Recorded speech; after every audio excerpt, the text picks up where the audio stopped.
What led to the crisis at Fort Sumter? Have you ever wondered how a single fort became the spark that ignited a massive conflict in American history?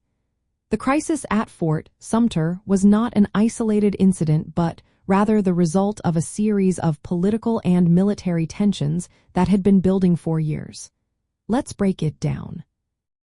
The immediate trigger was the secession of South Carolina on December 20, 1860. This followed the election of Abraham Lincoln as president. Lincoln's stance against the expansion of slavery alarmed many Southern states. They felt their way of life was under threat. By February 1861, 6 more Southern states had joined South Carolina, forming the Confederate States of America with Jefferson Davis as their president. These states claimed they had the right to control federal properties within their borders, including forts like Fort Sumter. Fort Sumter was strategically located in Charleston Harbor, South Carolina. It was vital for controlling access to the harbor. After South Carolina seceded, state authorities demanded that the United States Army abandon the fort.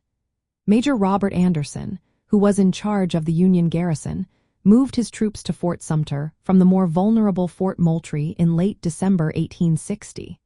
This move was meant to better defend the fort. In early 1861, the administration of President James Buchanan attempted to resupply Fort Sumter. They sent a merchant ship named Star of the West to deliver supplies. However, South Carolina militia fired upon the ship, preventing it from reaching the fort. This incident heightened tensions and showcased the growing hostility between the Union and the seceded states. When Abraham Lincoln took office in March 1861, he faced a tough decision regarding Fort Sumter. Sending reinforcements could lead to open conflict and push more slave states to join the Confederacy. On the other hand, withdrawing the garrison might encourage further secession and demoralize the North. Lincoln's cabinet was divided on the issue. Some members advised evacuation to maintain peace, while others urged resupply to uphold federal authority. As the situation escalated, Confederate forces under Brigadier General P.G.T. Beauregard fortified their positions around Charleston Harbor.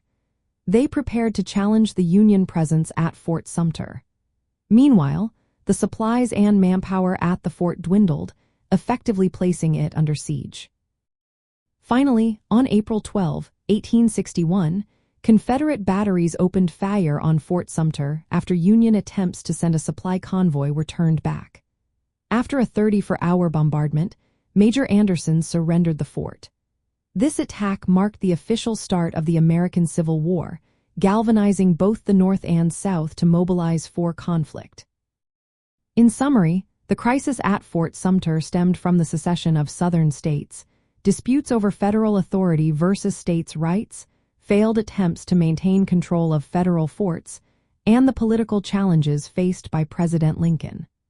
The fort's strategic location and symbolic importance made it the focal point of the conflict that ignited the Civil War.